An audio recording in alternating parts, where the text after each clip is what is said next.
अचार भी डिजाइन में छोटी कटोरी में, नमक भी छोटी कटोरी में, बड़ी कटोरी में। तो देवराज नाम के ब्राह्मण की जो माँ थी वो देवराज को शिवालय तक भेजती थी, भगवान शंकर के मंदिर तक, पर देवराज उस शिवलिंग मंदिर तक जाता ही नहीं था। देवराज शिवालय तक जाता ही नहीं था। वो बीच राह में अपने मित्रों के पास में, अपने दोस्तों के पास में गलत संगत में, गलत विचारों में, गलत दृष्टि में फंस जाता था। पर वो श्रेष्ठ मंदिर तक नहीं पहुंच पाता। और शिव पुराण क्या कहती है? शिव के मंदिर तक जाओ, मना नहीं है, पर आडंबर से दूर हटकर, पाखंड से दूर हटकर, दिखावे से दूर हटकर, बनावटी जीवन से दूर हटकर आप जितना शिव के करीब में रहोगे, शिव पुराण कहती है उतना शंकर आपके हृदय में निवास करेगा, शिव उतना आपका कल्याण करेगा। पर आजकल का जमाना क्या हो गया कि दिखावे का जमाना हो गया।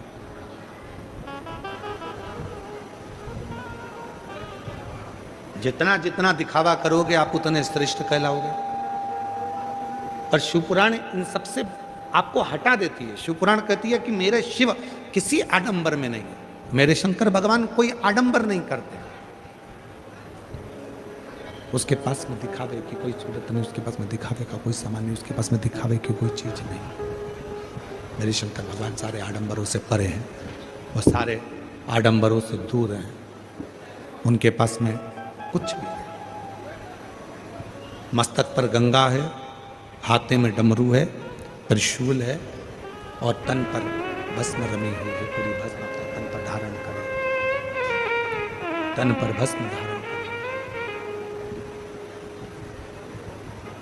भस्म से क्या मतलब है?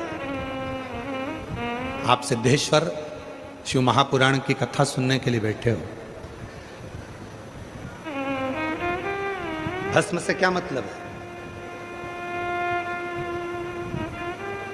जो हम अलोनी गोबरी की भस्म बनाते हैं, आप लोग जानते हो ना अलोनी गोबरी मतलब गाय ने गोबर करा और गोबर करने के बाद उसको हमने हाथ से ऐसे ऐसे थपथपाया नहीं।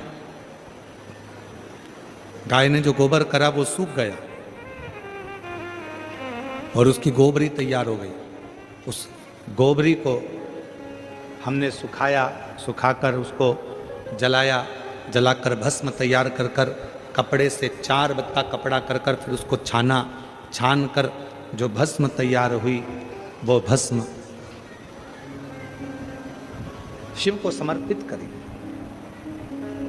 वो भस्म कोई साधारण नहीं, उस भस्म की मूलता, उस भस्म की श्रेष्ठता, उस भस्म की जागरूकता, उस भस्म का तेज। यहां तक वर्णन किया गया कि शंकर जो भस्म धारण करते हैं, यदि हम भगवान शंकर के शिवलिंग पर उस भस्म को हम लगाकर हमारे शरीर के मस्तक पर, कंठ पर, हृदय पर, भुजा पर, यदि हम उस भस्म को भी धारण कर लेते हैं अपने वक्ष स्थल पर, तो वह हमको एक बल प्रदान करती है। शिव महापुराण में 3 चीजें कवच के रूप में काम करती हैं। थोड़ा समझिएगा आप लोग। शिव महापुराण में 3 चीजें कवच के रूप में काम करती हैं। 3 चीज। पहले नंबर पर है शिव पुराण में भस्म कवच का काम करती है। दूसरे नंबर पर है रुद्राक्ष कवच का काम करती है। और तीसरे नंबर पर है भगवान शंकर पर चढ़ी हुई बेलपत्र या शिवजी पे चढ़ा हुआ जल हमारे शरीर में कवच का काम करता है। ये 3 कवच का काम,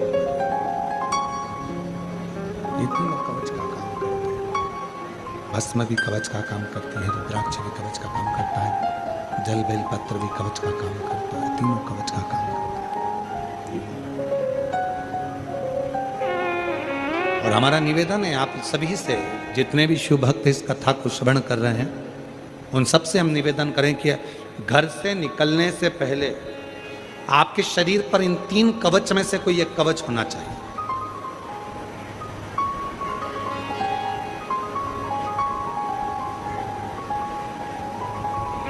घर से निकलने से पहले अपने शरीर पर ये 3 कवच में से एक कवच धारण होना चाहिए।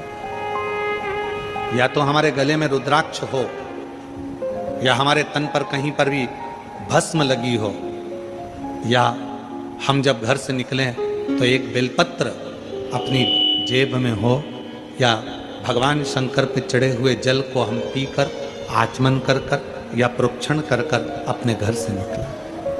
अपने घर से। ये 3 कवच है, ये 3 कवच है। और हमारा विश्वास कहता है, आप जितने भी कथा के मंडप में बैठे हुए हो, इतना तो भरोसा है कि आप जितने भी बैठे हो, आपके पास में इन 3 कवच में से एक कवच सबके पास है, और वो रुद्राक्ष रूपी कवच आपके पास है।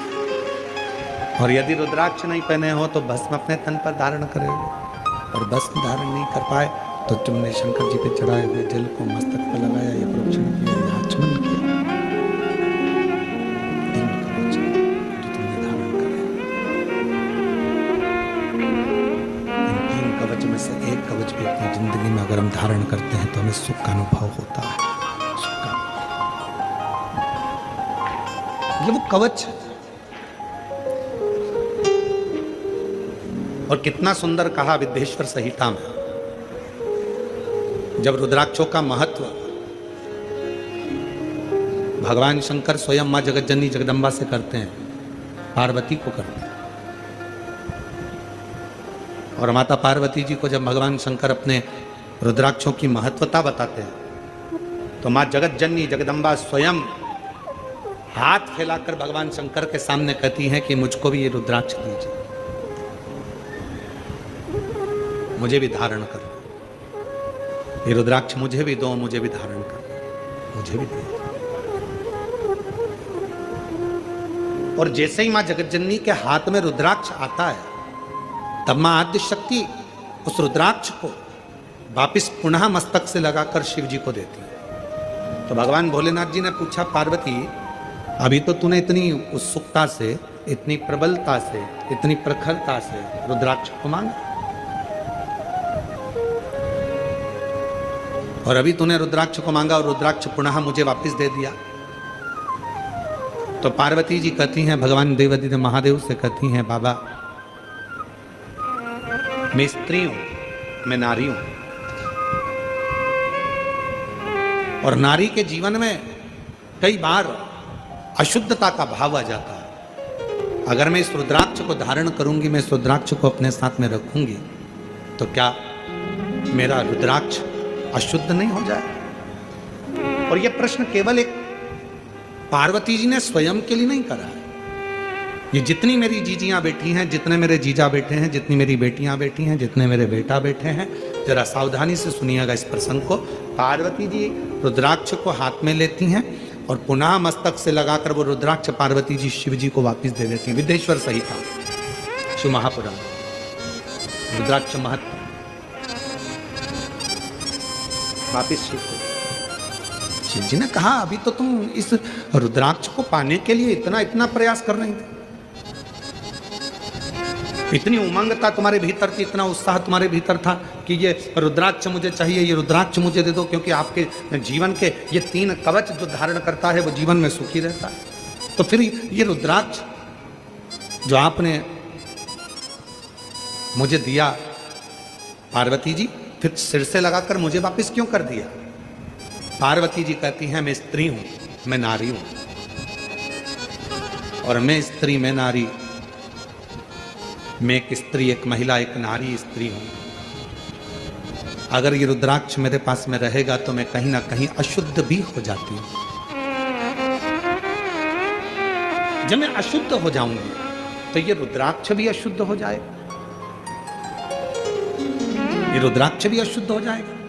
भगवान भोलेनाथ मुस्कुराए, हंसे, और हंसकर मेरे शंकर भगवान ने बड़ी सुंदर एक बात कही, पार्वती मेरे द्वारा दिए हुए ये 3 कवच ऐसे हैं जो जिंदगी में कभी अशुद्ध नहीं होते हैं, ये हमेशा शुद्ध ही रहे।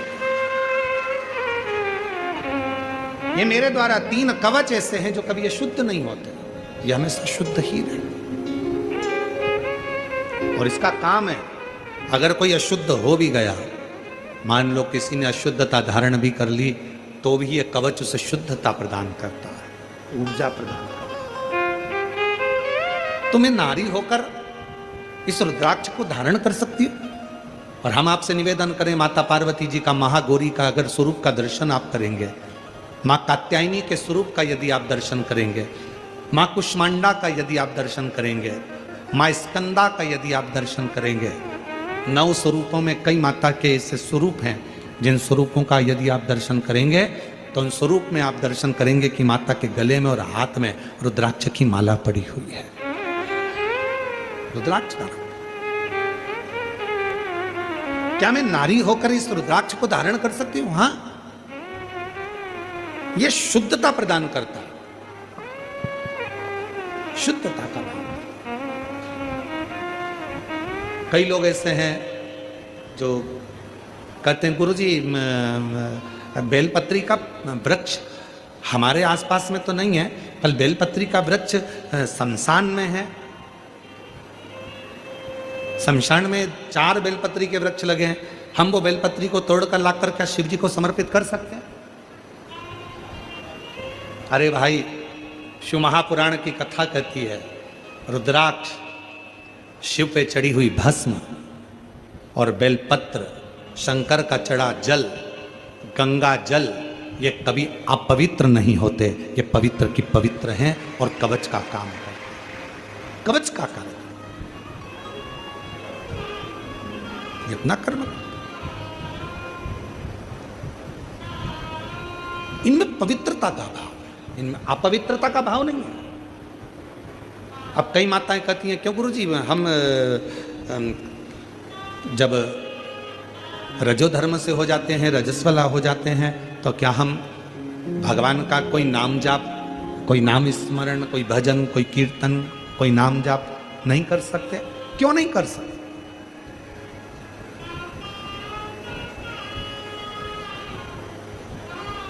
भगवान का नाम चाहे तुम कितने भी अशुद्ध हो, चाहे तुम कहीं पर भी बैठे क्यों ना हो, किसी भी भूमि पर बैठे हो, कहीं पर भी बैठे हो, चाहे कितने भी अशुद्ध क्यों ना हो गए हो, तो भी परमात्मा का नाम लेना बंद नहीं करना चाहिए। परमात्मा का नाम तो लेते रहना चाहिए। परमात्मा के नाम से पीछे नहीं हटना है, हमें भगवान का नाम का गुणगान करना है। और कहीं किसी रूप में कोई तुमसे कह दे कि तुम गंगा जी के घाट पर जाकर बैठो, भगवान का नाम लेना, तो वहां ज्यादा बल मिलेगा। कोई तुमसे कहे हिमालय पर जाकर बैठ जाओ, वहां भगवान का नाम लेना तो ज्यादा बल मिलेगा। कोई कहे तुमसे कि तुम तीर्थ में जाकर बैठ जाओ, वहां भगवान का नाम लेना तो ज्यादा बल मिलेगा। शिव महापुराण की कथा कहती है, भगवान शंकर अपनी अर्धांगिनी के साथ, भगवान शंकर अपने बच्चों के साथ, भगवान शंकर अपने पोतों के साथ, भगवान शंकर अपने पड़पोतों के साथ, भगवान शंकर अपनी बेटी के साथ, भगवान शंकर अपने पूरे परिवार के साथ अपने घर में रहते हैं और वहां बैठकर राम नाम का सुमिरन करते हैं और उसका फल प्राप्त करते हैं।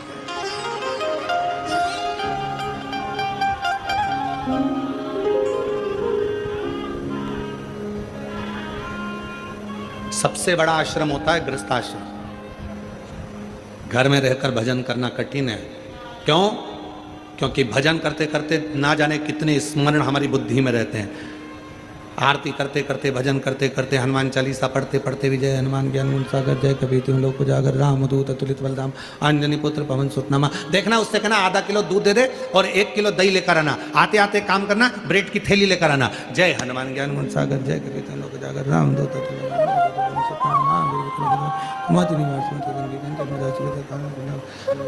वो काम वाली आई कि नहीं आई, उससे बोलना झाड़ू लगाते लगाते इधर तक आ जाना और बर्तन पूरे साफ कर कर पीछे की ओर रख देना और उससे कहना कि वो वाइपर पड़ा है उसको उठा के मार देना। जय हनुमान ज्ञान। सबसे बड़ा आश्रम गृहस्थ आश्रम, जिसमें रहकर एक बार भी यदि मुख से राम कृष्ण हरि निकल जाए, राम नाम निकल जाए, शिव नाम निकल जाए, भगवान का नाम निकल जाए, तो समझ लेना कि जिंदगी सार्थक हो गई, सार्थक। हमारे रामकृष्ण परमहंस जी, संत तुकाराम जी, संत नामदेव जी, मुक्ताबाई, मीराबाई, कर्माबाई, प्रहलाद, ध्रुव, भारत की भूमि के जितने जितने विद्वत संत हुए हैं, भारत की भूमि पर जितने जितने विद्वान संत हुए हैं, भारत की भूमि पर जितने जितने साधु सन्यासी तपस्वी साधक उपासक, आप पुराना उठाकर देखिए, आप अगर रामचरितमानस देखेंगे, महाभारत देखेंगे, तो पुराने जो संत साधु, जो बड़े बड़े ऋषिगण होते थे, वो ऋषिगण भी जैसे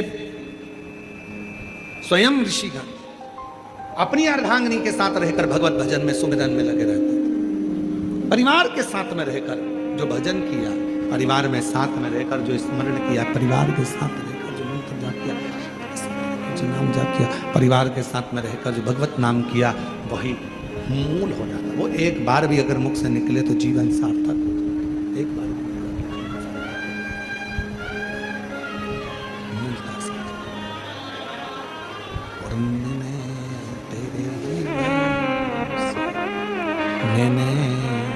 तेरे ही भरोसे बाबा, तेरे ही भरोसे हवा बीच उड़ती जावा बाबा, डोर तो छठी नाम कटी जवानी, भोले मैं तेरी पतंग शंभो, मैं तेरी पतंग।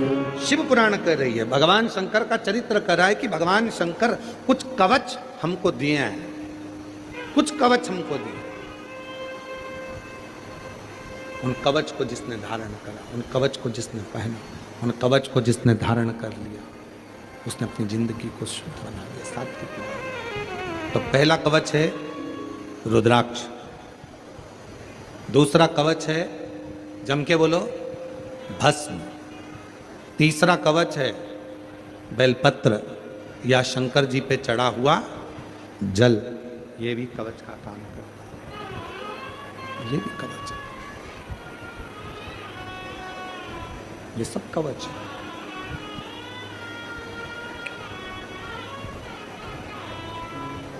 तो कई लोग कह देते हैं गुरुजी रुद्राक्ष हम पहनेंगे तो कोई दोष तो नहीं लगेगा।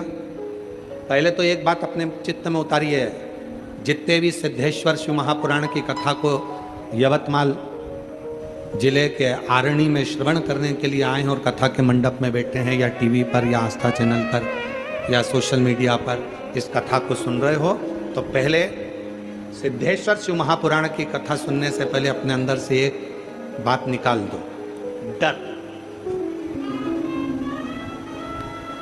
जहां डर होता है वहां भगवान नहीं होता, और जहां भगवान होता है वहां डर नहीं होता। दो चीजें हैं, अपने भीतर से एक चीज निकालना है तुमको इस सिद्धेश्वर शिव पुराण के प्रथम दिन, अपने भीतर का डर। डर कौन सा? मैं मंदिर में गई, पूजन में ये कमी रह गई, भगवान मुझे पाप देंगे, भगवान मुझे कष्ट देंगे, मुझे दुख देंगे, मेरी पूजन में ये कमी रह गई। मतलब तुम्हारे अंदर डर है कि पूजन में ये कमी रह गई है, भगवान मुझे पाप देंगे। अगर तुम्हारे भीतर ये डर है तो भगवान तुम्हारी पूजन को कभी स्वीकार नहीं करता। याद रखो, भगवान वहां आता ही नहीं, भगवान वहां पहुंचता ही नहीं। जिस दिन तुमने अपनी बुद्धि से ये निकाल दिया, जिस दिन तुमने अपने विचारों से निकाल दिया कि नहीं मैंने पूजन करी है, हो सकता है बेलपत्र मैंने गलत तरीके से चढ़ा दी, हो सकता है कि मैंने दुर्वा गलत तरीके से चढ़ा दी, हो सकता है चावल मुझे ऐसे चढ़ाना था, हो सकता है जल मुझे ऐसे चढ़ाना था, हो सकता है कि मुझे पूजन ऐसी करना थी, और पूजन में अगर कोई गलती भी हो गई तो डरने की बात नहीं, हमारे बाप की पूजन करिए, हमारे पिता की पूजन करिए, हमारे बाबुल की पूजन। मेहमान घर में आएगा तो तुमको थाली लगाना पड़ेगी, चौरंग लगाना पड़ेगा, चौरंग के साथ में रंगोली डालना पड़ेगी। मेहमान आएगा, अब देख लो, अपने घर के पिता को, अपने घर के बाप को भोजन कराना और मेहमान को भोजन कराना, दोनों में कितना अंतर, जरा ध्यान देखना। मेहमान आया, चौरंग लगाया, रंगोली डाली, रंगोली डालकर सुंदर फूलों की रंगोली डाली, आसन लगाया, आसन लगाकर पानी भर कर दिया, पानी भरकर पापड़ ला कर दिया, सलाद ला कर दिया, अचार ला कर दिया, 4-5 तरह की चटनी ला कर दे दी, और थाली लगाई, इतने अच्छे से लगाई कि चावल को भी कटोरी में रखकर डिजाइन के साथ थाली में जमाया, चावल को, सीरा, हलवा, उस सीरे को भी कटोरी में अच्छे से दबा के सीरे को, हलवे को, रवा का हलवा, आटा का हलवा, बादाम का हलवा, सीरे का, उसको भी थाली में ऐसे जमा के कटोरी को निकाला डिजाइन में। अचार भी डिजाइन में, छोटी कटोरी में, नमक भी छोटी कटोरी में, बड़ी कटोरी में खीर, चम्मच को भी 4 बार पोंछ के रखी। क्यों? मेहमान आए हैं, गलती नहीं होना चाहिए। मेहमान आए, गलती होगी तो मेहमान क्या कहेंगे, जाकर 10 जगह पर बात करेंगे और ना जाने कितने सारे शब्द सुनाएंगे, ना जाने कितना शब्द कहेंगे, ना जाने कितना ताना देंगे। और मेहमान को तुमने खाना खिलाया बड़े प्रेम से, अच्छा कालीन, आसन, ये वो सब लगाकर, मिर्ची का ठेसा, पूरन पोली, आमठी, और क्या होता है, हाँ जो भी तुम सब बना बनू के बढ़िया जमा के खिलाया। और मेहमान जिम कर चले गए और अब पापा जिम में बैठे, भाऊ आए, आई भोजन करने के लिए, तब तुमने रंगोली डाली, जम के बोलो, आसन, चौरंग, बोलते जाओ बोलते जाओ, चावल कटोरी में जमा के,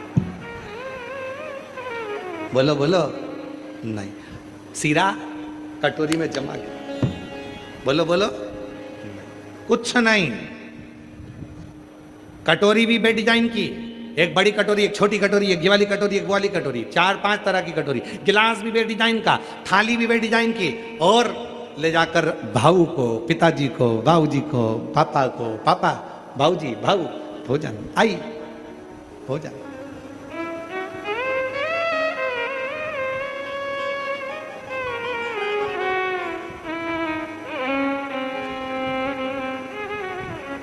भाऊ ने कुछ कहा, जम के बोलो, आई ने कुछ कहा नहीं। क्यों? क्योंकि वो जानती है ये मेरा बच्चा है, वो जानती है ये मेरी बहू है, वो जानती है ये मेरी बेटी है, और मुझे अगर भोजन ला कर दिया है तो उसने भाव से ला कर दिया है, दिखावे से नहीं। दिखावे की जरूरत दूसरे को पड़ती है, मेरे महादेव को,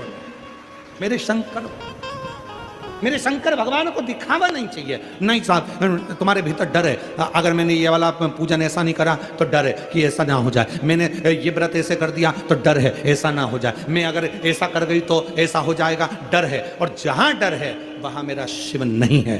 तुमने जिस दिन अपने भीतर से डर निकाल दिया कि मैं जल चढ़ा रही हूं, कोई गलत काम नहीं कर रही, मैं बेलपत्र चढ़ा रही हूं, कोई गलत काम नहीं कर रही, मैं जल चढ़ाकर आचमन कर रही हूं, पी रही हूं, कोई गलत काम नहीं कर रही, मैंने बेलपत्र उठाकर खा लिया, कोई गलत काम नहीं किया। जब तुम्हारे भीतर ये डर हट जाएगा तब समझ लेना कि शिव तुम्हारी जिंदगी में सुख प्रदान करना प्रारंभ कर